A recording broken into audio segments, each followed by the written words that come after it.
Bem-vindos ao Diálogos e Histórias do Crédito, o podcast oficial da CREF, Associação Nacional das Instituições de Crédito, Financiamento e Investimento. Eu sou Tadeu Silva, presidente da CREF, que hoje representa e dá voz a 77 instituições associadas reguladas pelo Banco Central. Aqui na CREF, nós trabalhamos para fortalecer o setor de crédito, defendendo os interesses das associadas junto aos órgãos reguladores e promovendo o desenvolvimento sustentável do mercado. Nesse podcast, compartilhamos as experiências e visões dos líderes das instituições financeiras que são nossas associadas, pessoas que constroem diariamente a história do mercado de crédito brasileiro. No episódio de hoje, o assunto é crédito varejista, um segmento que tem papel estratégico no sistema financeiro e é essencial para o crescimento do nosso país. Por meio dele, milhões de brasileiros conseguem acesso a bens e serviços, e as empresas do setor fortalecem seu relacionamento com o cliente. Os números mostram um desenvolvimento notável. O setor do varejo encerrou 2024 com um crescimento de 4,7%, o melhor resultado desde 2012. Em fevereiro deste ano, as vendas atingiram o maior patamar da série histórica do IBGE, iniciada em 2000, e hoje o volume total está mais de 9% acima do nível pré-pandemia, ou seja, houve um grande crescimento. E isso é um retrato de um setor resiliente, que segue crescendo, mesmo sob pressão da concorrência, do e-commerce, inclusive internacional, juros altos e alta inadimplência. Sério?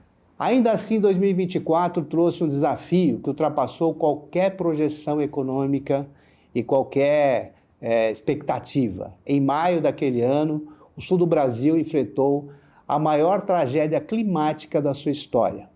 As enchentes de maio atingiram 478 municípios, afetaram mais de 2 milhões de pessoas e causaram prejuízos bilionários. Só o varejo gaúcho acumulou perdas de mais de 3 bilhões. Foram dias em que o Estado literalmente parou. Lojas fechadas, estradas destruídas, cidades inteiras debaixo d'água. E aí a pergunta que fica é: como uma empresa se reconstrói depois disso? Como que ela cuida dos seus colaboradores, dos clientes e mantém o negócio de pé ao mesmo tempo? E é sobre essa combinação de tradição, inovação e resiliência que a gente conversa hoje com Otelmo Drebes, que é o presidente do Grupo Lebes, que eu já começo agradecendo aqui, uma satisfação estar com ele, que é uma empresa que está quase completando 70 anos, que já está nos 70 anos, e é uma referência em crédito popular no sul do Brasil. Passou por uma reconfiguração estratégica recente, formalizando-se como ecossistema integrado, que une varejo, crédito e logística, as lojas Lebes, a Lebes Financeira, que é a nossa associada aqui na CREF, e a Elosul, inaugurado em julho de 24, com planos de ser o maior centro de distribuição privado do Estado. Olha a força do varejo, né? O grupo projeta chegar a 2 bilhões de receitas até 2026, fortalecendo um legado que atravessa gerações e simboliza a força do empreendedorismo gaúcho. Otelmo, é um grande prazer te receber aqui, aceitar o meu convite. Eu sei que você teve que vir do Rio Grande do Sul para cá, para que a gente fizesse essa entrevista, mas eu tenho certeza que vai ser uma entrevista muito inspiradora, porque eu sei que tem uma história aí, eu falei um pouco aqui da questão do empreendedorismo do Rio Grande do Sul, a questão do que aconteceu em 2024, e seja muito bem-vindo aqui ao podcast da CREF. Muito obrigado, Tadeu. Sempre uma satisfação, vamos dizer assim, de poder falar um pouco da empresa, contar um pouco do que se passou, tu levantaste, colocaste alguns episódios, algumas questões com relação à enchente, a empresa vai completar 70 anos, e te agradecer até essa oportunidade de fazer, e não sei se talvez no desenrolar do podcast teremos, mas estávamos conversando um pouco antes de iniciar e eu colocando a minha satisfação na questão desta aproximação da CREF com os associados, visitando os associados, fazendo podcast. Eu vejo isso como muito elogiável, esse tipo de atitude, te parabenizando já publicamente, inicialmente, por essa atitude de ti, da tua direção, da tua diretoria, de fazer isso, que faz com que não fique aquela questão da associação, do presidente, pessoal lá em São Paulo, estamos aqui em Florianópolis, né? Esse lugar aprazível, muito bonito aqui, e podendo ter esta oportunidade de trocar ideias e expor algumas questões que estamos bem à vontade, bem à disposição. Tá, Thelmo, muito obrigado aí pelo que você está falando. E é efetivamente um ponto estratégico da CREF de estar próxima das associadas. E esse podcast, ele tem essa finalidade de mostrar para as outras associadas e para o mercado uma história de um associado, uma história de quem está fazendo o dia a dia. E a CREF é isso, ela é a junção de várias instituições de crédito. A gente costuma falar que a gente é a casa do crédito, e a casa do crédito tem que estar próxima do crédito, a casa do crédito tem que contar a história do crédito. Então é bem o objetivo do nosso podcast aqui. Nessa linha, Tadeu, eu sei que não é muito comum empresas, vamos dizer assim, que trabalham no varejo, tipo nós vendemos 75% das nossas vendas, elas são feitas a crédito. Muitas redes similares à nossa têm números muito menores do que esse, e nós trabalhamos muito no sentido de com que os clientes, com que as pessoas, elas comprem a crédito. Por quê? Porque cria uma relação. Quando a pessoa compra, ela compra uma vez, ela compra pelo menor preço aquele produto, leva para casa e ela esquece daquela empresa, só vai lembrar se deu um problema com aquele produto. No nosso caso, a gente procura criar esta relação muito forte com o cliente para que ele, se ele comprar em 3 vezes, 5 vezes, 20 vezes financiado, ou ele tem a oportunidade de ir pagar na loja ou pagar mesmo pelos meios eletrônicos, digitais que também se trabalha, né? Mas trabalhamos justamente na linha de incentivar muito esse tipo de relação com o nosso cliente. É importante, né? Essa relação, e você tendo essa relação com o teu cliente, ele vai estar sempre voltando e você conversando e entendendo cada vez mais ele. E como você falou, vocês não estão ali para fazer uma única venda e acabou. Exatamente. É para ter uma relação. Ou seja, é a lei da venda, né? Bom, vamos lá, então, Thelmo. Eu queria que você contasse um pouco, começar aqui contando um pouco sobre você. Onde você nasceu, a tua formação, você tem 5, 10 filhos? Conta um pouco aí a sua vida. Tadeu, eu sou natural de Bom Retiro do Sul, cidade gaúcha. Trabalhei outros empregos antes, depois trabalhei no Banco do Brasil. Uma curiosidade até na questão do Banco do Brasil, há, sei lá, pouco mais de 30 anos atrás, pedi demissão do Banco do Brasil. Eu gosto de contar isso, que quando eu pedi demissão, fui falar com o meu chefe de serviço, naquele momento, era essa expressão que tinha. Eu me lembro hoje como ele estava na mesa, abriu uma gaveta e preencheu um formulário e me entregou o formulário. Eu digo, senhor Oudir, o nome dele, senhor Oudir, acho que o senhor não entendeu, eu estou pedindo demissão, o senhor está me encaminhando para o departamento médico. Não, tu deve estar com problema mental, porque quem pede demissão do Banco do Brasil naquela época, tu tá com problema... Digo, não. Aí eu expliquei para ele que ia trabalhar na empresa do pai, isso e aquilo, a empresa e tal. Aí me deu o formulário correto, mas senão teria que ter passado pelo departamento médico antes, sei lá, com um psicólogo, alguma coisa. Tem algum problema, mandando, né? Isso. Mas só para forma hilária isso aqui. Trabalho já há um pouco mais de 30 anos na empresa, entrei como sócio, passei por todos os cargos, todas as questões que, sei lá, que precisa passar, um guri precisa passar. Há 10 anos atrás, meu pai é sócio fundador, ele se aposentou, vamos dizer assim, continuou daí no conselho, né? A empresa possui um conselho consultivo, né? Ele ficou como presidente do conselho e eu assumi a presidência da empresa. Agora, recentemente, questão de 1 ano e meio, 2 anos atrás, ele também se aposentou da questão do conselho e eu assumi, então, os 2 papéis, né? Conselho consultivo e o conselho executivo da empresa. Mas tem formação superior, pós-graduação, participo hoje de associações no Rio Grande do Sul, CDL, ANCHAM, Federação, participo de todas as questões quando se pode e sempre gosto de ser bastante ativo nisso então se trabalha nessa questão bastante ativa. Interessante estar contando a história do Banco do Brasil e eu lembro que meu pai, ele queria de qualquer forma que eu prestasse concurso para trabalhar no Banco do Brasil.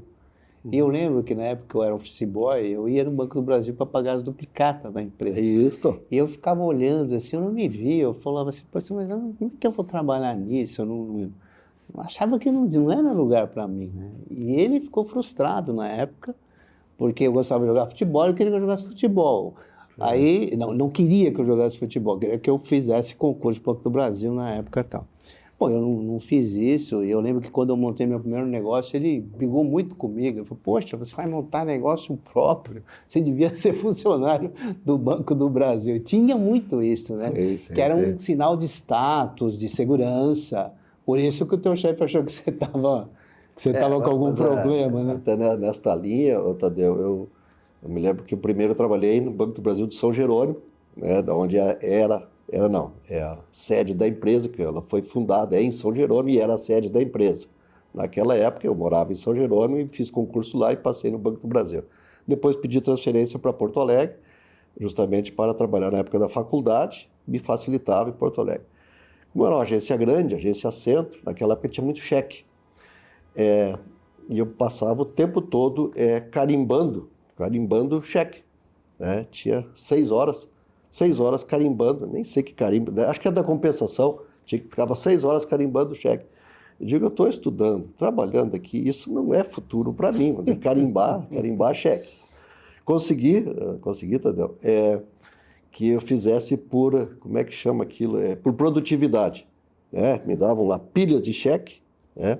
Antes disso, tinha que somar uma pilha de cheque, a certa altura lá, sei lá quantos cheques, somava, e o chefe me dizia assim, olha, soma isso aqui, soma 2 vezes. Se der o mesmo valor, né, tá fechado, é a soma que está correta. Eu somava uma vez, dava um valor, somava a segunda, eu digo, olha, cara, deu diferente, então soma de novo. Eu somava a terceira e dava o terceiro valor. Isso não era para mim. Qual que é o valor certo? Não era para mim. Carimbava os cheques, né, e consegui fazer por produtividade. Então, ao invés de 6 horas, eu terminava o trabalho em 4 horas e meia. Pegava daí o carro, ia a São Jerônimo, trabalhava em São Jerônimo, na empresa, lá com um guri, alguma coisa, voltava para Porto Alegre para estudar na faculdade à noite. Então, já era uma coisa bem... Mas não era para mim aquilo ali, quando completei lá X período, disse, pedi demissão, não vai ficar... Mas valeu a experiência. Mas valeu a experiência. Bom, ô Thelmo, fala um pouco aí da história da fundação da Lebres e da sua história nesse contexto. Até você assumir a presidência, você já falou um pouquinho aí. Aqui não temos como não contar a história do seu Otélio, que era o pai, que você começou a falar. Então conta um pouco aí da fundação e a história dele, e depois você. O pai é um dos fundadores da empresa, né? A empresa, ela... De novo, quando eu entrei na empresa, eu era o único que tinha curso superior. Então, a empresa já com quase 40 anos, 30 e poucos, 40 anos, quase 40 anos, 30 e poucos anos de empresa, mas era uma empresa do interior, empresa de São Jerônimo, ao redor, vamos dizer assim, né? E o pai era um dos sócios, vamos dizer assim, da empresa, e tinha vários outros sócios. E eu colocando para eles, olha, pai, isso aqui, nós estamos aqui numa cidade pequena, né? Com um monte de sócio, vendendo pouco, isso aqui não vai dar dinheiro, né? Nós vamos ter que resolver essa questão aqui. Ou nós mudamos de cidade e crescemos para fora disso aqui, nós vamos ver outros negócios e ainda estamos cheios de sócio.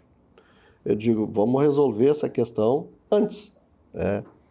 O mais fácil, no caso, era comprar os outros sócios, porque se eu trabalho e faço crescer, depois fica muito difícil. Você valoriza, valoriza, então vamos primeiro comprar. E já estava endividada de todas as formas lá, mas assumimos mais um pedaço. E aí é o curioso que lá era uma empresa, ela tinha 2 sobrenomes, era Leon Yart, sobrenome, e Drebs. Meu sobrenome é Drebs, é o Telmo Drebs. E as lojas lojas Lebs. É a junção do Leon Yart, com o Bs do Drebs. E aí nós, quando fizemos lá, chegamos à conclusão, fizemos a cisão da empresa, mas já tinha o nome do supermercado, naquela época, o supermercado Lebs, e ficamos com o Lebs. Era o Lebs, depois passou a ser a Lebs, né, das lojas, quando começou-se a abrir mais lojas. Mas também houve uma negociação, pessoal, tudo sempre a bom termo, sem questão judicial, sem briga, isso, aquilo, né? Fizemos negociação. E nesse período o pai era vamos dizer assim, o presidente, o pai, o que mandava, fazia e tal, né? E eu sempre fui o segundo, vamos dizer assim, né? Talvez com um pouco mais de instrução, um pouco mais inquieto, fazendo cursos, viajando, conhecendo, até que chegou um determinado prazo, um determinado momento que ele chegou à conclusão, disse, olha, agora de uma forma muito inteligente, fizemos essa transição, vamos dizer assim, né? E eu, inteligente da parte dele e também da minha, de aguardar o momento exato. O momento certo. O momento exato de fazer isso e não como às vezes acontece em algumas empresas, olha, temos que tirar esses velhos, temos que, né? Às vezes uma questão um pouco antes, um pouco depois, isso e aquilo, não. Aguardando o momento certo e o pai muito feliz com isso hoje, vive numa felicidade tremenda, tem 91 anos. Que bom. E eu também conseguindo me realizar, trabalhando bem também. Excelente. Agora você falou do nome, né? Da história do nome. Agora, quando eu tinha visto a primeira vez o nome, eu falei, poxa, esse nome é moderno, Labs, porque muita gente coloca Labs é o lugar de inovação das empresas, né? O Lab, né? Que chama, né? O Lab, né? Sim, Labs. O Labs, eu falei, nossa, super moderno. Ou seja, vocês já estavam prevendo uma coisa boa, né? Bom, ela é uma empresa familiar que já está aí com 70 anos, né, que tem uma cultura muito forte. Como você, enquanto executivo, equilibra aí a preservação dessa identidade aí com a necessidade da transformação e da inovação que a gente tem aí pela frente, né?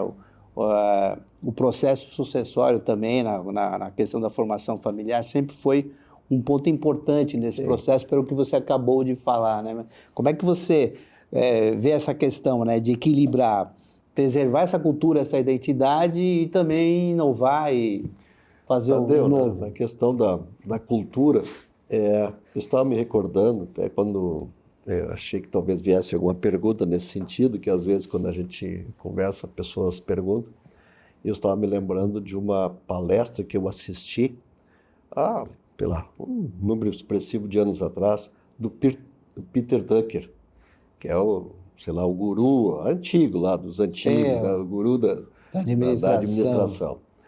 E ele dizia, e essa frase ela se perpetuou, que a cultura engole a estratégia no café da manhã. O que ele quer dizer com isso? Quando o início do trabalho, se na cultura ela não for muito correta, muito certa, não adianta ter a estratégia, porque a cultura engole a estratégia. Então, sabendo disso e vivendo isso, então, só para te teres uma ideia, vamos dizer assim, eu tenho o café com o presidente, né? Que eu reúno cada 30, 45 dias, reúno 6, 8, 10 funcionários para tomar um café comigo. Né? Então, tomamos um café. E é impressionante o que as pessoas contam de histórias da sua vida, se emocionam contando histórias, vamos dizer assim, né? Posso eu pensar que aquilo é uma perda de tempo para mim? Na realidade, não. Aquelas pessoas sentem aquela aproximação, um negócio muito legal. Eu ligo para, talvez tenha uns, eu não sei bem o número, talvez 300, 500 funcionários, que eu ligo no dia do aniversário. Não importa onde eu esteja, eu ligo, porque hoje a ligação quase que não se recebe mais ligação. É só o WhatsApp, é só mensagem. Instagram, mensagem e tal. Eu ligo. Né? É impressionante, Tadeu, que a pessoa se emociona com a ligação. Né? Então são coisas... E já liguei do Marrocos, já liguei da China, já liguei para as pessoas. É impressionante que isso é uma coisa que não leva um minuto para tu parabenizar a pessoa por aquele momento. E ligo sábado, ligo domingo. Né? Eu recebo isso, tem um sisteminha hoje que controla isso para ligar, tem as pessoas e tal. Né? Então são determinadas atitudes que se toma na questão da cultura, né? Da pessoa sente um carinho, uma atenção dessa forma. E temos, sei lá, dezenas de atitudes, vamos dizer assim, desde formação de gerentes. Nós temos PGFL, Programa de Formação de Gerentes Labs, PFGL. O pessoal recebe cursos de mais de ano para ser gerente de uma das nossas lojas. Como é que ele chega neste curso? Ele se inscreve, tem algumas regras, precisa pagar as contas em dia, ser destaque da sua função, vendedor, crediarista, alguma coisa, ele precisa ser, passa por uma indicação do gerente, com uma entrevista com o regional, e depois, no final, vamos dizer assim, isso normalmente por ano dá 200 pessoas, que se seleciona 40. Desses 40, eu faço entrevista com eles, e chego a 20. 20 que recebem um curso, desde etiqueta, como se portar à mesa, como cumprimentar as pessoas, além da formação de liderança, de motivação, do curso, do trabalho, integra tanto aquelas pessoas que elas vivem a empresa, conhecem, se conta a história da empresa, no mínimo 1, 2 aulas eu dou para o pessoal. Então são coisas assim que fazem com que a cultura se dissemine. Tem outro programa que o pessoal chama de Decolar. São gerentes das 300 e poucas lojas, 327 lojas, que o pessoal se inscreve para crescer. Não é obrigado a se inscrever. E eu tenho muita gente querendo se inscrever, que eles se inscrevem, de novo, 6 meses, 8 meses de cursos. Aí, claro, online, alguma presencial, para que o pessoal cresça, cresça mais na formação. Eu faço uma reunião a cada trimestre com os gerentes, de dia todo, reunião com um trimestre. De novo, colocando metas, cobrando, valorizando, trabalhando, vamos dizer. Então, são coisas que se faz para manter esta cultura, passas o dia todo com o pessoal, além de, estava comentando contigo um pouco antes de iniciar, que eu gosto muito de ir na loja. Então, passar em todas as lojas sem avisar, vou na loja, converso, e aí converso com a senhora da limpeza. Não é só com o gerente, converso com a senhora da limpeza. Cara, aquela senhora depois conta para o marido, conta em casa, porque o presidente da empresa conversou comigo, esteve lá na loja, se emociona e tal. Tá bem, isso para mim me cria uma satisfação, às vezes, até de poder fazer com que as pessoas sintam isso. Aí entra a questão da disseminação ou da cultura, sendo cada vez mais não dissipada, vamos dizer assim, porque é muito fácil. Nós temos lojas a 500 quilômetros de distância, não é muito fácil de se chegar lá, apesar de toda a questão de tecnologia, de conseguisse fazer reuniões online, mas ela precisa ter outras formas de passar esta cultura, porque a tendência mais é ficar longe, é uma tendência. Tu tens que ter uma luta bastante grande para conseguir manter isto. Mas acho que está Não, muito bom. Dando para manter. Te dando alguns exemplos. Vamos dizer, Eu percebo que você Henrique, fala com bastante orgulho aí da cultura e você falou dos rituais da cultura. Sim. Tudo que você falou são rituais que fortalecem essa cultura. E você falar do Peter Drucker aí sobre essa questão da frase dele é importante, porque realmente eu também acredito muito nisso, porque não... Se você trouxer qualquer ação ou qualquer movimentação dentro da tua empresa que está fora da cultura, é o que você disse, não passa do café da manhã. Então você realmente tem que olhar. E a cultura, ela te ajuda muito em momentos de dificuldade. Sem dúvida. Porque numa dificuldade, você bota a cultura na mesa, todo mundo sabe o que fazer, as pessoas têm identidade com o teu negócio, e isso gera uma força que a gente não tem nem como medir, mas você sabe que existe. Eu procuro, normalmente, vamos dizer assim, porque quem tem uma posição de líder, CEO, presidente, chefe, o mais fácil é chegar e dizer assim, faz isso aqui assim porque eu estou mandando. Isso é muito fácil de fazer. Eu procuro fazer um pouco diferente. Eu procuro dizer o que eu acho. Por que eu acho? Para que a pessoa faça aquilo. Porque nas circunstâncias que aquilo está ocorrendo, ou se um dia ocorrer alguma coisa parecida com aquilo, as pessoas sabem o que eu penso. Então, às vezes não é exatamente a mesma circunstância que ocorreu, ela ocorreu parecida, não, mas o seu hotel lá disse que era para fazer assim, neste caso aqui, e ajeita. E se a pessoa entende, ela faz aquilo porque ela também quer, ela não faz aquilo porque eu mandei fazer. Quando ela faz porque ela também quer, ela luta com mais vontade para fazer aquilo acontecer. Exatamente. Porque eu mandei fazer, mandaram eu fazer, estou aqui fazendo. Deu errado? Sim, mandaram eu fazer. E da forma como eu gosto de fazer, é de explicar para a pessoa o que é, por que faz aquilo, e ela entender. E dar oportunidades, ela até dizer, me dá mais trabalho. É mais difícil de fazer assim, mas é mais produtivo no tempo. Muito bom, estamos tendo uma aula sobre cultura aqui, muito bom, excelente, muito bom. Bom, o varejo é um setor cíclico aí por natureza, né? E 2025 está sendo especialmente desafiador com relação a Selic alta, consumidor endividado, concorrência, e-commerce, como uma financeira regional, com várias lojas físicas, se mantém competitiva num cenário desse. Um pouco você até falou da cultura aí, mas tem muito mais coisa. Mas acontece assim, Tadeu, a questão, vamos dizer assim, nós temos muitas lojas em cidades pequenas, né? Nessas cidades pequenas, vamos dizer assim, a pessoa, ela, começando no Rio Grande do Sul, temos algumas lojas no oeste de Santa Catarina também, mas a pessoa vai lá e toma um chimarrão, ela conversa com o gerente, eles contam as histórias.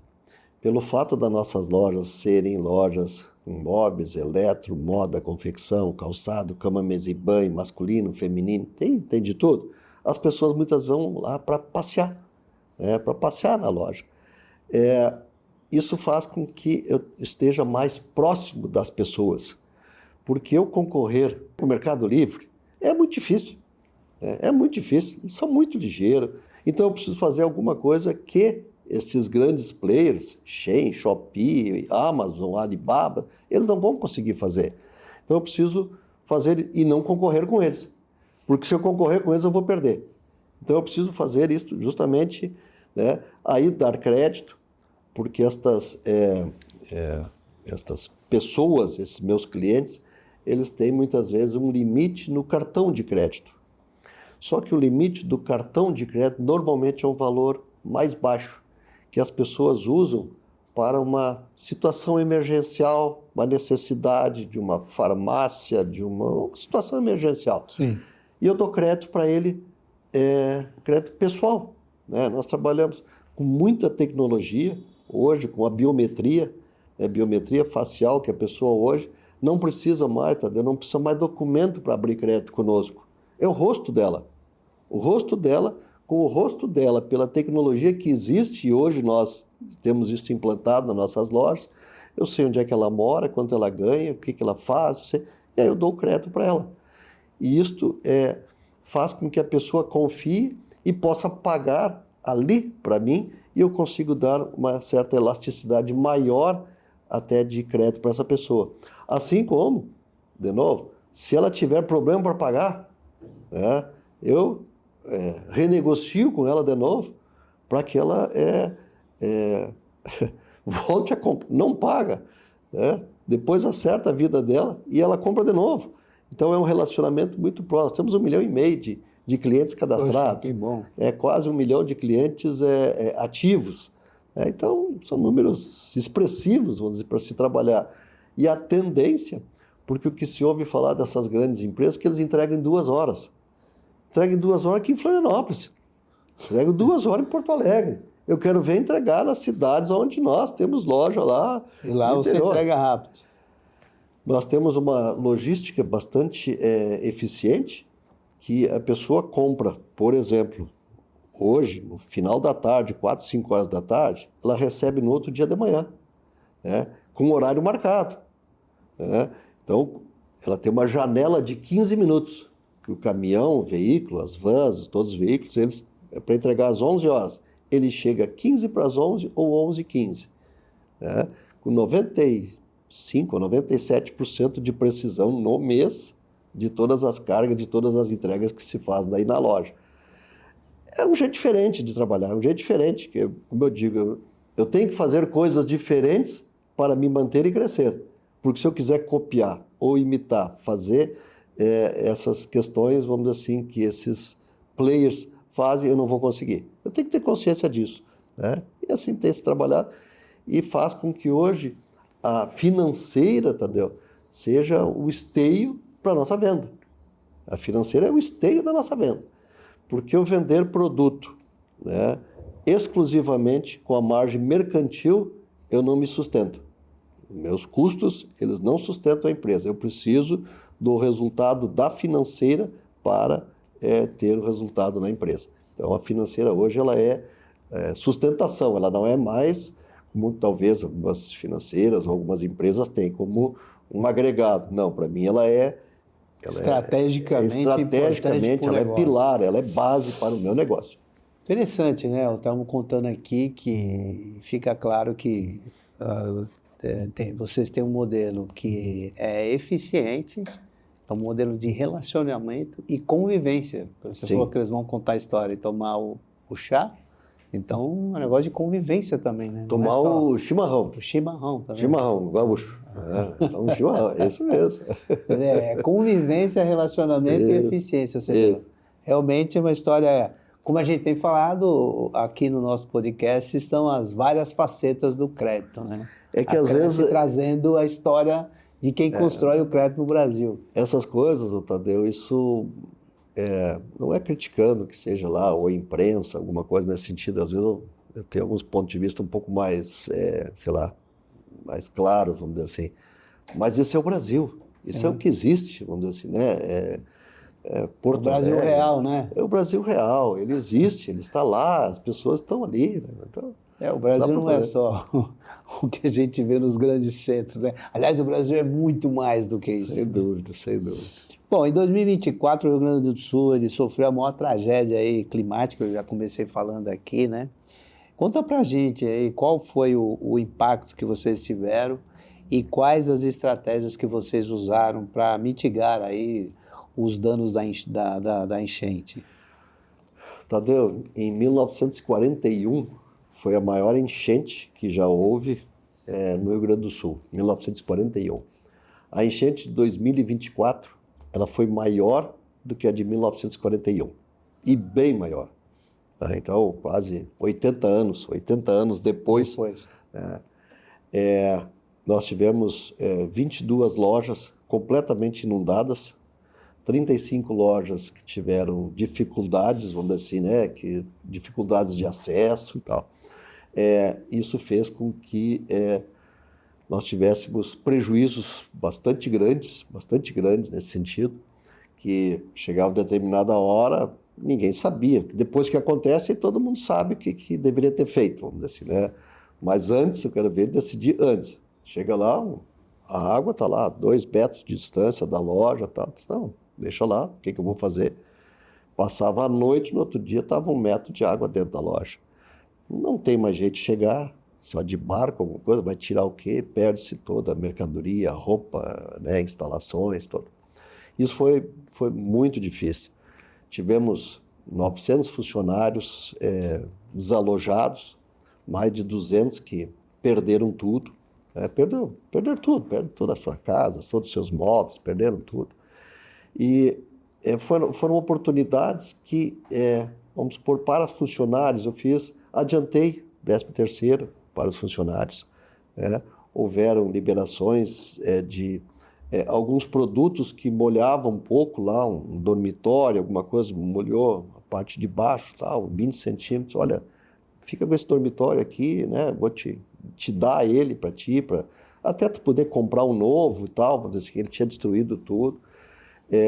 Muitos funcionários que eu dei 5 mil reais, 10 mil reais para eles. Vamos dizer assim, funcionários de 5 anos, 10, 15 anos. Chegava e falava, fulano, tá aqui para ti, para tu comprar de novo as coisas para ti. Seu Telmo, eu não posso te pagar, eu não tenho. Não estou te dizendo para tu me pagar, eu estou te dando, sabe? Imagina um funcionário, Tadeu, que tem lá 5 anos, 10 anos, 15 anos de empresa e tu recebe lá 10 mil reais, né? E ele não precisa pagar.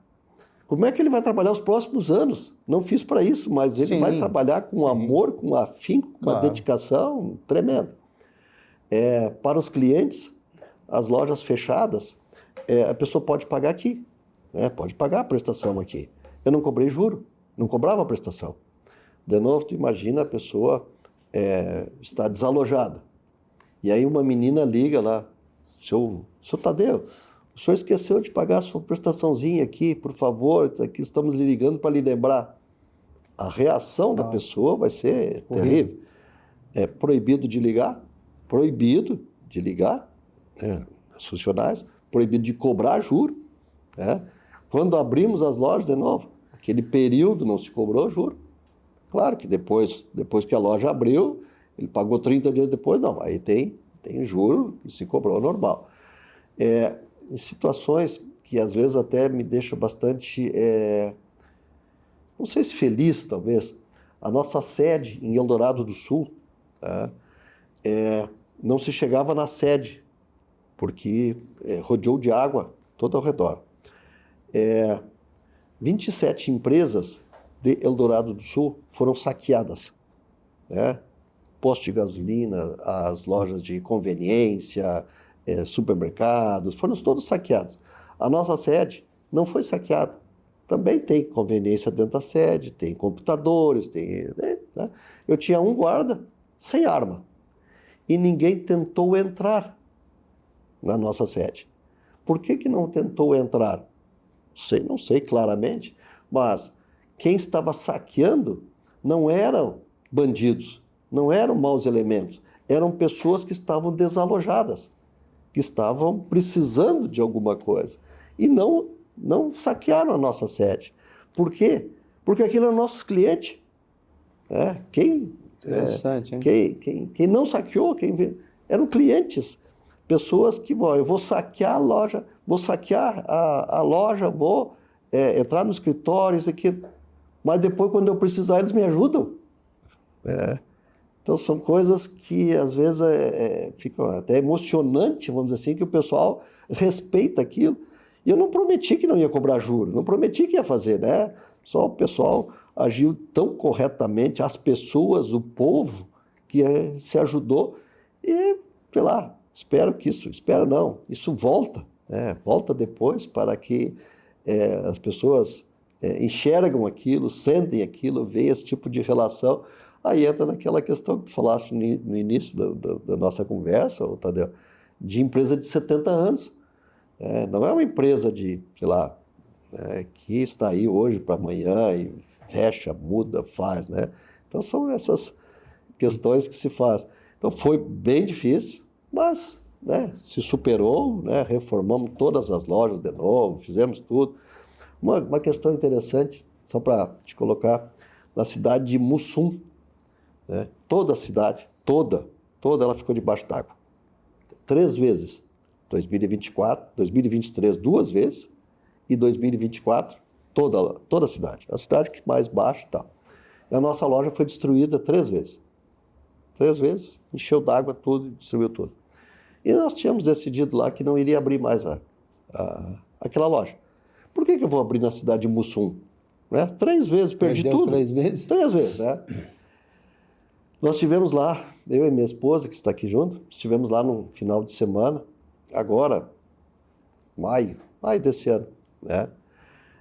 Tinha um fornecedor nosso que tinha um evento na cidade de Mussum e nós estivemos lá num almoço. E eu senti aquela cidade tão triste, com tudo fechado. Salão de beleza, onde tinha salão de beleza, não tem mais. Onde tinha supermercado, não tem. Autopeça, não tem. Uma cidade quase que totalmente destruída. E eu disse, não, eu vou fazer o contrário. Nós vamos abrir aqui. E vou dar mais crédito para as pessoas. Aí entra a questão da financeira de novo. Olha, que vou dar mais crédito para as pessoas poderem comprar. Porque é uma loja. Estamos 327. Se numa loja eu der limite maior, fizer um pouco mais, isso aqui não vai fazer diferença. Né?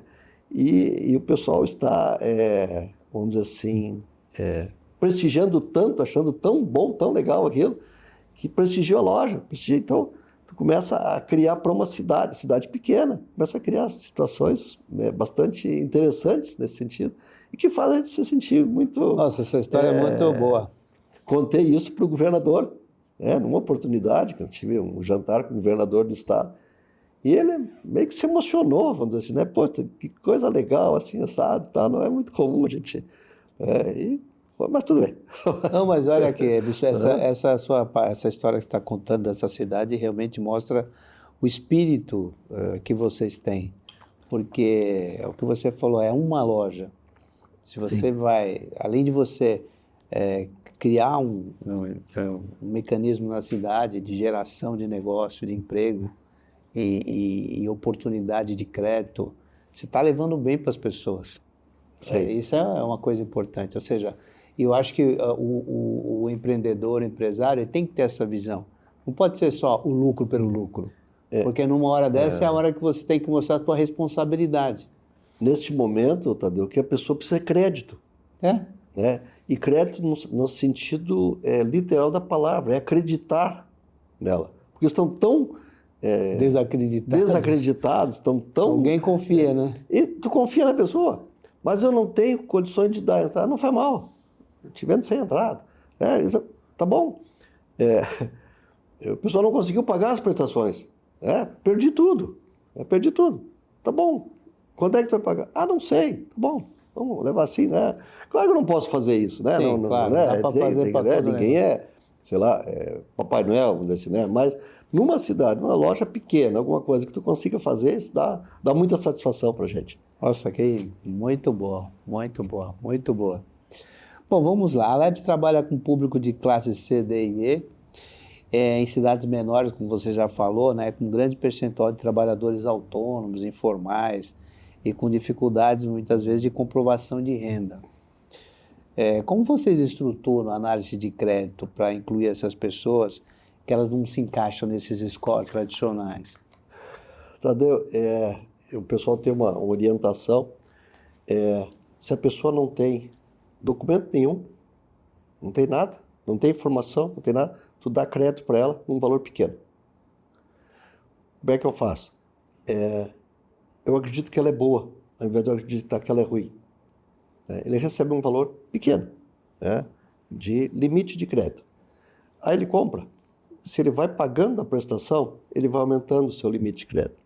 Porque nós temos muitas cidades onde as pessoas não têm o credit score, não tem o behavior, eu não tenho a história dele, eu não tenho isso. E aí o que eu vou fazer? Eu não dou crédito. Não, eu dou um valor pequeno.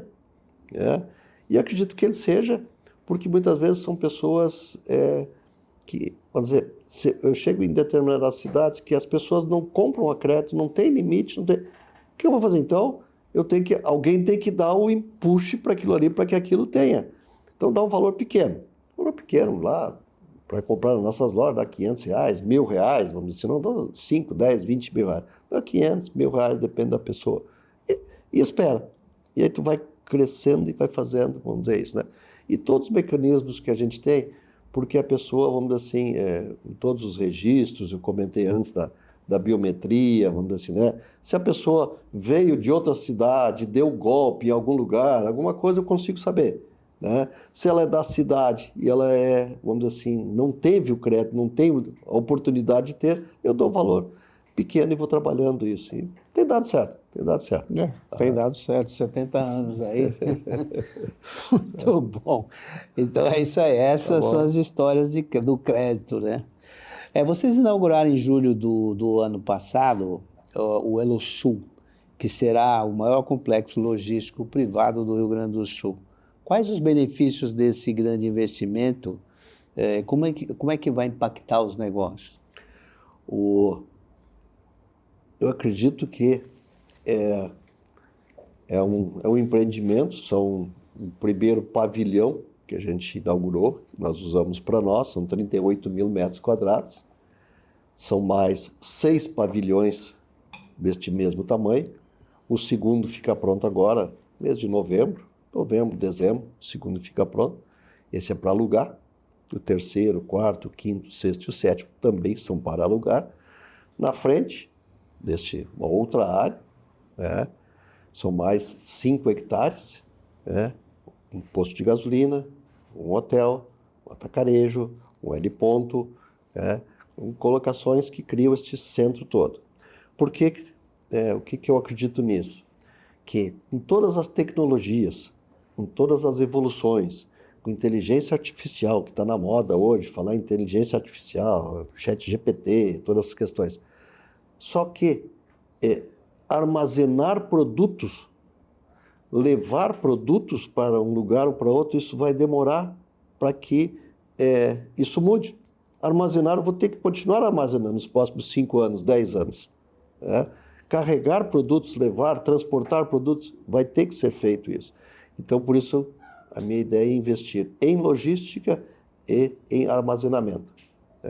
Então, essa é uma questão, como é que vão funcionar as lojas daqui a 5 anos, daqui a 10 anos? Não sei. Tem tanto guru que ensina a gente toda hora o que vai acontecer. Eu não sei. Para transportar produto, vão ter que transportar. Para armazenar produto, vai ter que armazenar. Isso eu tenho certeza. Então, eu faço o que eu tenho certeza. Então, é o maior complexo logístico hoje do Sul, à beira da BR-116, um local estratégico que escolhemos, imóvel. Nós estamos fazendo isso gradativamente e está dando muito, muito bons frutos. A questão da imagem da empresa, a robustez da empresa, fica muito, muito bonito, muito bom isso. E eu tenho colhido bons frutos com isso. Muito bom. É mais um passo empreendedor, né? Sem dúvida. Bom, vamos lá. Como a financeira regional se posiciona diante da concorrência? Você acabou de falar dos marketplaces aqui, nem vou te perguntar, porque você já passou por isso. Agora, a minha pergunta é aqui com relação à aproximação com a CREF. Como vocês se aproximaram da CREF e qual é a sua história com a gente, né? Como tem sido essa experiência como associada? Tadeu, o fato de a gente conseguir, nem sei se a palavra certa é conseguir, mas ter a oportunidade de falar com dirigentes ou com pessoas que hoje dirigem esta associação, que para nós, como eu coloquei, os 75% da minha venda é a crédito, é via financeira. Isso faz com que hoje, com levantamentos, com dados, com comparativos, com situações que hoje meus funcionários lá, o Tadeu, esteve lá mostrando, conversando, trocando ideias, aquilo, é sensacional. E esta aproximação de vocês, que seja este podcast aqui, sei lá, 2, 3, 5 anos atrás, eu nem imaginava que poderia estar falando com o presidente da CREF.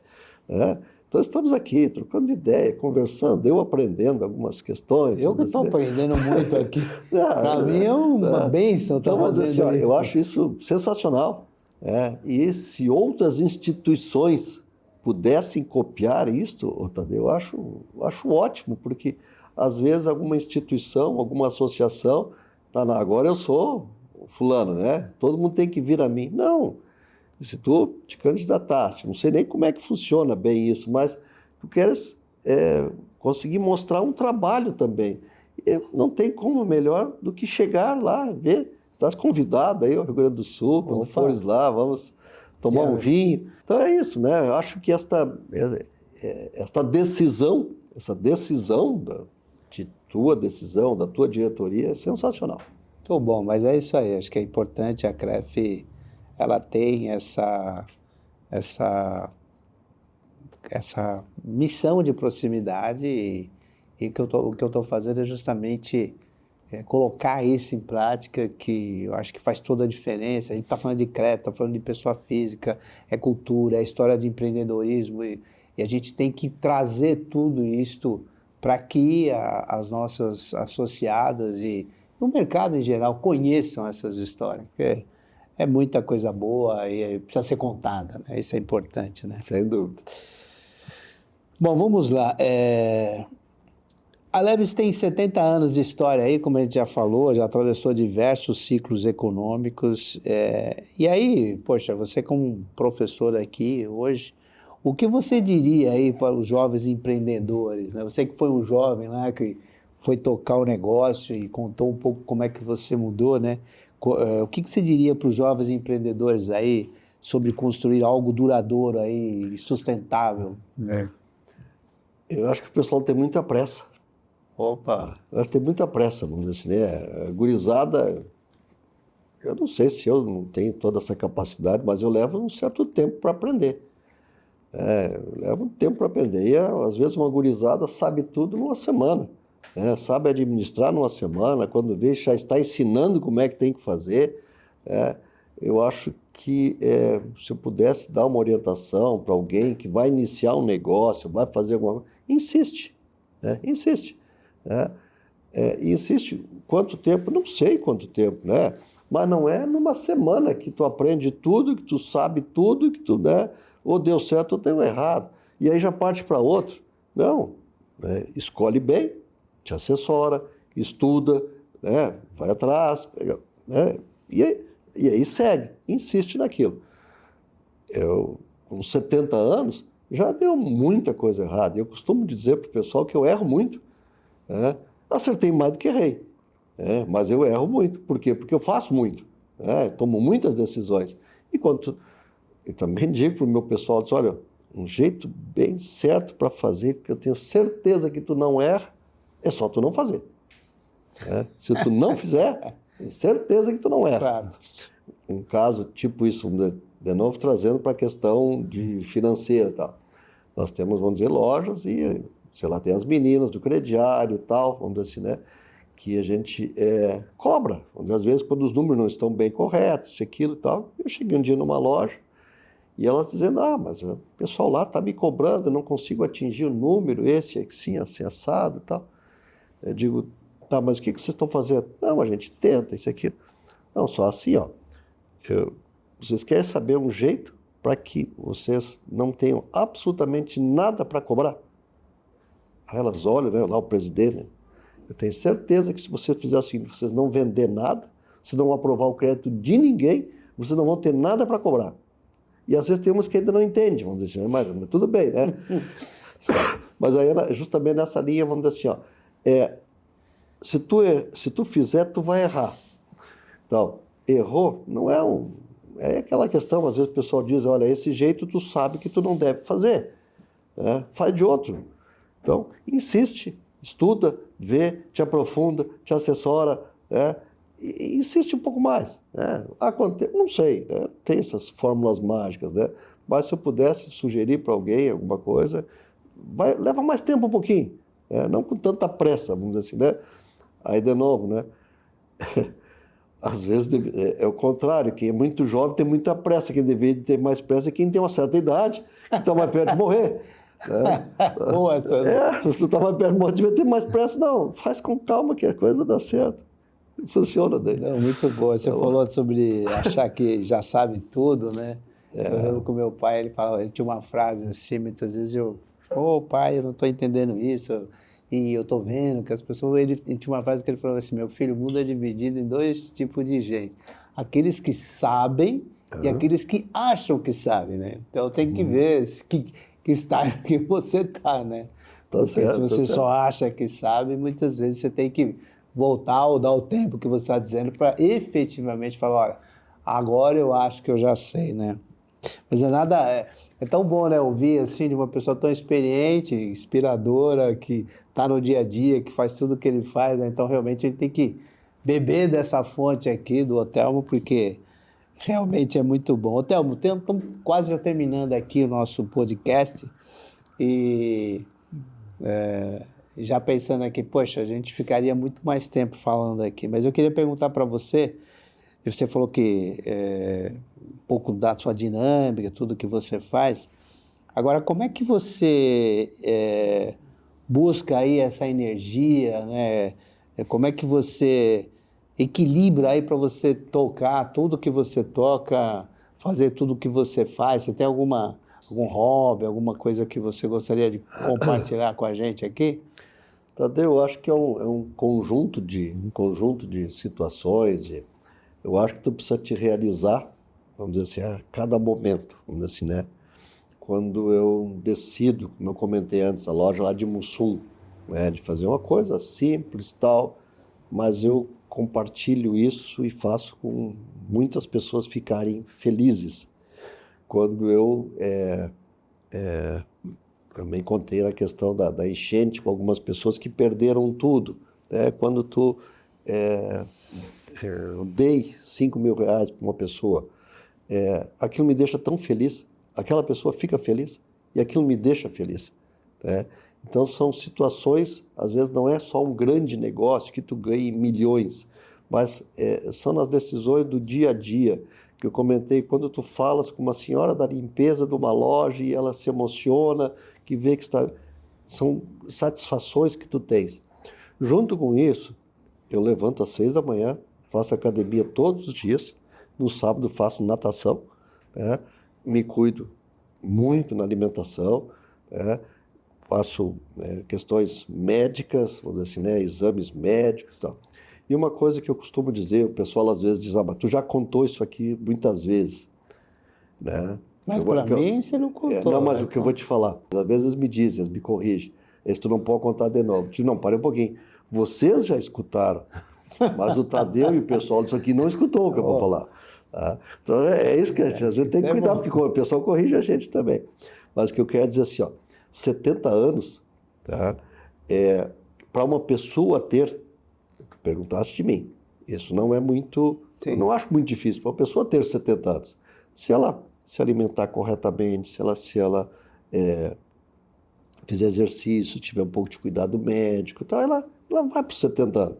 Tendo essa felicidade, o bem-estar de fazendo essas questões, eu não acho tão difícil. Acho difícil a empresa ter 70 anos. Aí sim, esse é difícil. Aí é com a outra pergunta que tu fizeste. O que o cara precisa fazer para insistir? E insistir, às vezes, em uma semana, 15 dias, já sabe tudo. Esse é difícil. Então, só fazendo essa analogia das 70 anos da empresa, 70 anos da pessoa. Pessoa se cuidando, vai bem, isso aqui. Cara, eu te perguntei, eu gosto de vinho, né? Eu já comentei, minha esposa fica aqui me olhando, tá me cuidando ali. Né? Sempre bom, né? Nós tomamos uma garrafa de vinho todos os dias, né? Todos os dias. Às vezes sobra um pouquinho, uma garrafa. No dia seguinte a gente toma aquele pouquinho e toma outra daí. E aí sobra um pouquinho de novo. É sempre o mesmo pouquinho que sobra, mas é uma garrafa por dia. É a matriz ali para... Isso, né? É o motivo para iniciar.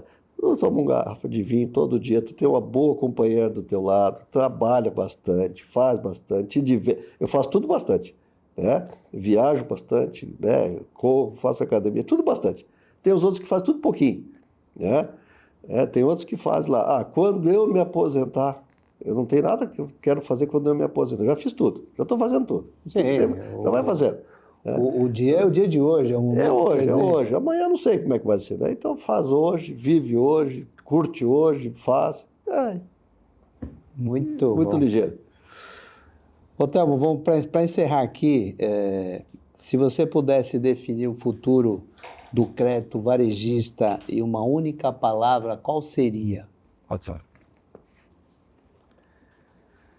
Eu acho que seria assim, ó, independente, já te dou a palavra, independentemente do padrão salarial, do país, do crescimento, de qualquer coisa, eu acho que o crédito para o varejista, para o consumidor, ele é fundamental.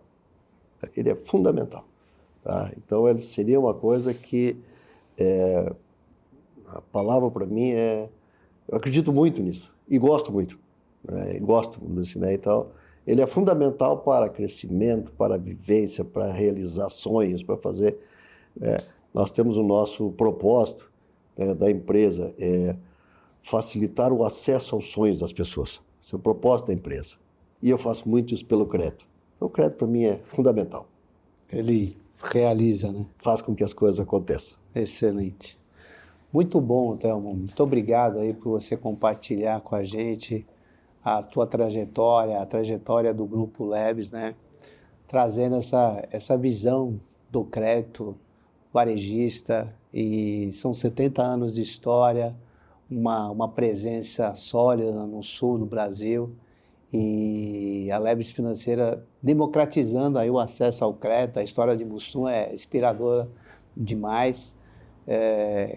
E também a questão que você contou da Elosul aí, que está em fase de expansão, com esse plano de se tornar aí o maior centro de distribuição privado do Rio Grande do Sul. Tudo isso aí sustentado por valores familiares sólidos, por uma história de propósito muito claro, né, que você falou, que é facilitar o sonho, né, e gerar impacto positivo aí nas comunidades, que é o que você contou um pouco aqui. Eu sei que teria muito mais histórias como essa para contar, né, onde você atua, no teu território, onde você está.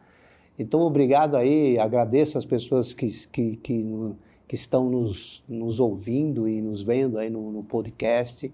Eu convido para que vocês acompanhem os outros episódios nossos. Continuaremos aqui mostrando aqui diferentes faces do mercado de crédito. Hoje aqui uma aula e uma história muito inspiradora, né?